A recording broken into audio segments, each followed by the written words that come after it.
Salut tout le monde, c'est Julien, j'espère que vous allez bien. On se retrouve comme chaque jeudi pour votre rendez-vous préféré de la semaine. On parle des 10 pronostics Ligue 1 du week-end. Ça va nous amener de vendredi soir Lyon-Nîmes jusqu'à dimanche 21h Marseille. Lille, des rencontres sympas mais assez difficiles à pronostiquer. Il y aura également en fin de vidéo mes bons coups à tenter niveau paris sportif. On est donc maintenant à la 4e journée. Bilan, première journée c'était excellent, deuxième journée c'était plutôt nul, on va pas se cacher. Et la semaine dernière c'était vraiment pas mal du tout aussi, pas loin d'être excellent je dirais même. Et en plus on fait toujours beaucoup de vues et ça me régale. Merci à tous, vraiment, franchement. Pour faire rapidement le bilan, je vais vous montrer ce qui s'est passé. Donc ça, c'était toutes les affiches de la semaine dernière et franchement, on s'en est plutôt bien sorti. 15 000 vues en plus, merci, c'est énorme. Déjà, la semaine dernière, ça avait fait 19 000 vues, donc là on est en train de battre des records pour les pronos Ligue 1. Donc merci à tous. Comme vous l'avez vu, moi je like pas mes vidéos, donc si vous pouviez le faire à ma place et atteindre pourquoi pas les 1000 pouces bleus sur celle-ci, ce serait vraiment sympa. Mais en termes de bilan, Bordeaux-Lyon, j'avais dit un partout, il y a eu 0-0, on avait le match nul, on avait la victoire de Montpellier contre Nice, il y a eu 3-1 aussi, on avait la victoire de Saint-Etienne contre Strasbourg, il y a eu 2-0, on a eu la victoire de Lille contre Metz, il y a eu 1-0, on n'a pas eu le nul, 0-0 en Angers-Reims, mais ça aurait pu le faire, hein. Sans le carton rouge de Reims, il y a eu 1-0 pour Angers. Nîmes-Rennes, on a la victoire de Rennes sur le score de 4-2. C'était un petit peu plus spectaculaire que prévu, mais on était dessus. On n'a pas vu par contre la victoire de Lens à Lorient. Bravo les Lensois pour une semaine incroyable avec la victoire également contre le Paris Saint-Germain. On va voir ce qu'il en sera ce week-end. Ils vont jouer contre Bordeaux. On avait la très belle victoire de Brest à Dijon.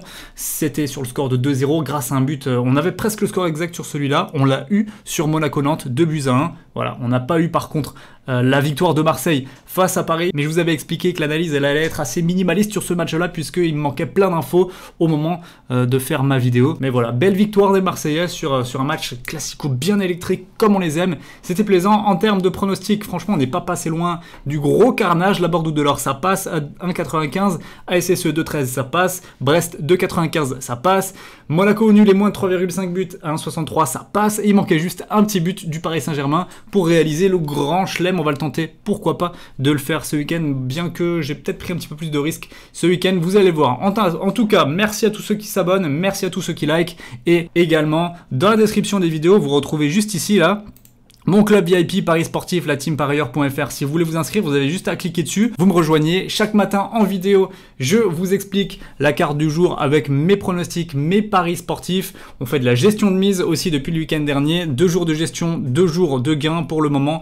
Donc si tu veux découvrir tout ça, t'as juste à t'inscrire sur lateamparieur.fr. Le lien il se trouve évidemment dans la description. Revenons à ce qui nous intéresse ce week-end et à notre petite Ligue 1 Lyon-Nîmes. Premier match vendredi soir. Les Lyonnais, qui font du Lyon tout simplement. Déjà une petite crise de résultats pour Lyon après la défaite à Montpellier sur le score de 2-1. Bon, ils n'ont pas été aidés par l'arbitrage clairement, puisque pour moi il n'y a ni penalty ni carton rouge, mais voilà, c'est comme ça, il va falloir réagir à domicile face à Nîmes. Et honnêtement, je pense qu'ils en ont quand même largement les moyens. Nîmes défensivement, c'est pas ça. Ils viennent d'en prendre 4 contre Rennes, et à mon avis, ils vont encore en prendre quelques-uns contre l'Olympique Lyonnais, je dirais 3-1 sur ce match-là. Victoire de Lyon pour moi dans leur stade au Groupama Stadium. Ils prendront les 3 points et j'espère surtout qu'on verra les jeunes Melvin Bard, Ryan Cherki. D'ailleurs, Ryan Cherki, vous allez voir, ça va être un de mes bons coups à tenter. J'espère qu'il sera titulaire ou qu'il jouera au moins une bonne grosse demi-heure.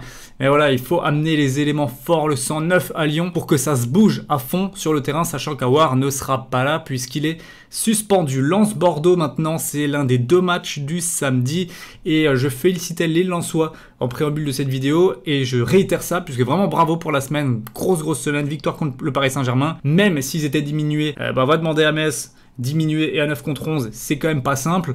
Et en plus, ils sont allés gagner à Lorient sur le score de 3-2. Donc excellente semaine pour les Lensois. Par contre, je les vois un petit peu piocher maintenant face à Bordeaux qui a toujours pas encaissé de but en Ligue 1. Attention, Bordeaux sous Jean-Louis Gasset, ça va être une équipe très chiante à jouer. Donc je pense que les Bordelais vont s'imposer à l'expérience 1-0 à l'extérieur. Mais c'est un match assez compliqué à pronostiquer, tout comme le choc du samedi soir, la nouvelle horaire. J'aime bien, franchement, on va aussi en reparler, mais les nouveaux horaires Ligue 1 de cette saison, moi j'adore, ça me va bien. Tu peux suivre un bon week-end Ligue 1 Et ce Rennes-Monaco samedi à 21h, il est plutôt sympa. Rennes, ça marche très très fort. Monaco, ça manque un petit peu d'automatisme encore, mais ça va venir. Il y a des choses très intéressantes. Moi, je vois pour ce choc-là, deux équipes se neutraliser, je vais dire un partout au score final, mais honnêtement, il y a quand même moyen, je pense, de voir un bon et un beau match de football entre deux belles équipes de notre championnat. Deux autres belles équipes, c'est maintenant dimanche à 13h. Nouvel horaire que j'apprécie aussi, Nice contre le Paris Saint-Germain. Alors on va voir avec quel joueur se présentera le PSG sur la Côte d'Azur. Et c'est d'ailleurs toujours autant compliqué à pronostiquer les matchs du Paris Saint-Germain parce que entre les suspendus, entre les Covid, franchement, t'as du mal à savoir qui va jouer le week-end. Là, on est jeudi. Pour le moment, je n'ai pas la moindre idée. Bon, je sais déjà qu'il y a des suspendus, ça ok. Mais par exemple, est-ce que Kylian Mbappé sera de retour ou pas? Ça, on ne sait pas parce que mine de rien, si t'as quand même Di Maria, Icardi et Mbappé devant, ça peut faire le taf. Donc, moi, j'ai envie de partir sur une nouvelle surprise et un Paris Saint-Germain qui a du mal à confirmer. Ils ont été vraiment très quelconques, j'ai envie de dire, contre Metz, alors qu'il y avait quand même des joueurs qui étaient présents. Donc je vais dire un partout. Et le Paris Saint-Germain tenu en échec sur la pelouse niçoise. C'est une petite surprise. C'est une équipe qui doute, qui est pas vraiment en confiance. Alors peut-être que le 1-0, le but de Draxler contre Metz en toute fin de match à 9 contre 11 leur fera du bien mentalement. Mais en tout cas, je pense que à la Nice, qui a pris conscience de ses difficultés la semaine dernière face à Montpellier, aura eu une belle semaine de travail pour venir un petit peu plus cohérent, j'ai envie de dire, contre le Paris Saint-Germain ce week-end. Donc un partout, c'est un score possible, mais sinon une petite victoire 2-1 du Paris Saint-Germain est bien évidemment envisageable. On passe au multiplex maintenant, Metz-Reims, et là je vais le retenter, mon 0-0, je vais le placer. Metz qui a toujours pas marqué le moindre but en Ligue 1, qui aurait pu le faire contre le Paris Saint-Germain, mais qui souffre quand même, je pense, déjà d'un entraîneur défaillant, qui n'aborde pas le match sous les bons aspects, mais en plus, ça manque un petit peu de talent, je trouve, notamment au milieu de terrain.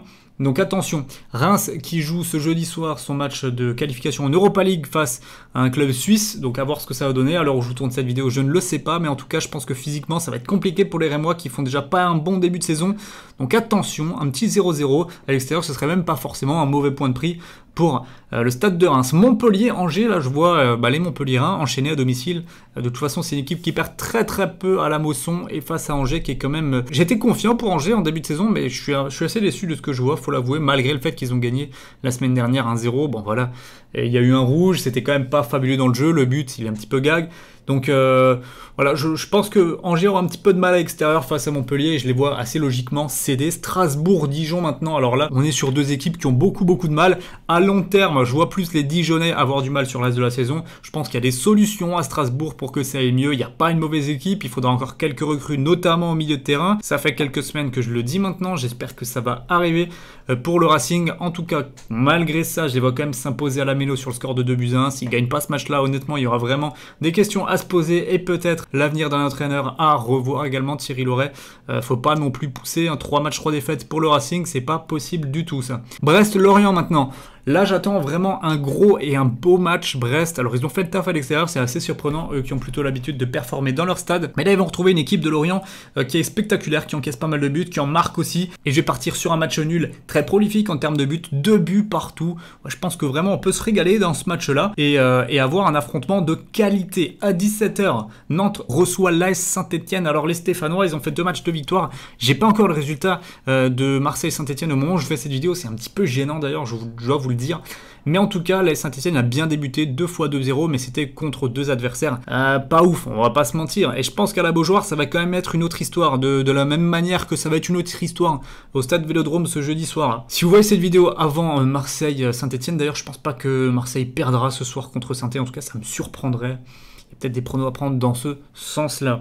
Voilà, mais en tout cas, dans Saint-Etienne, moi, je vois les Nantais rebondir après leur défaite de la semaine dernière à Monaco et s'imposer 2-1 dans leur stade face aux Stéphanois. Mais j'attends un match très accroché, un nul est pas impossible. Et on termine dimanche soir par le match entre Marseille et Lille. Attention les Marseillais, peut-être que physiquement ça va pêcher un petit peu. Il va falloir beaucoup de solidarité face à une équipe de Lille qui est très solide, vraiment, notamment avec sa recrue venue de l'Ajax, Sven Botman, qui m'impressionne vraiment. d'une solidité ce garçon, et puis même balle au pied, il est pas du tout gêné. Très belle pioche de la part des Lillois pour le moment en tout cas.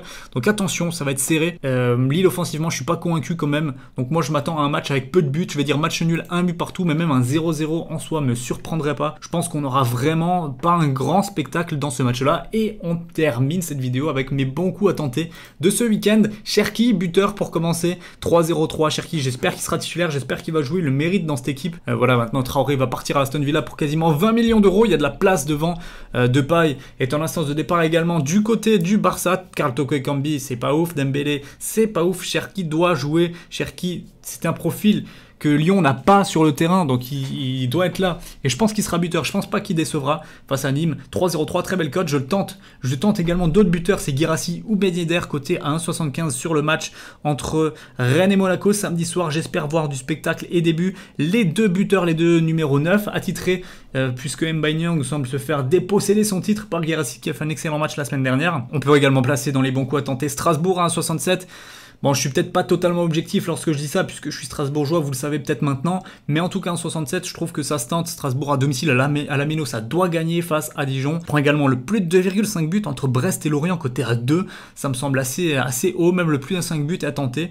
Ça, petit indice, ça sera peut-être un pronostic VIP que je peux vous glisser comme ça. Mais en tout cas, très très belle cote. Et dernier prono, Montpellier au nul et moins de 3,5 buts à 1,51 dans le multiplex. Voilà, je pense pas qu'ils vont s'incliner face à Angers. Je pense pas non plus qu'on aura un match hyper spectaculaire. C'est un pronostic qui devrait glisser, je l'espère. Voilà, c'était tout pour cette vidéo des 10 pronostics Ligue 1 du week-end. J'espère qu'elle vous aura plu. Et moi, je vous dis à très bientôt. Toujours pour des vidéos sur le foot et les pronos. Dites-moi dans les commentaires, vous, tous vos pronos sur cette Ligue 1. Mais dites-moi aussi, petite question qui m'intéresse.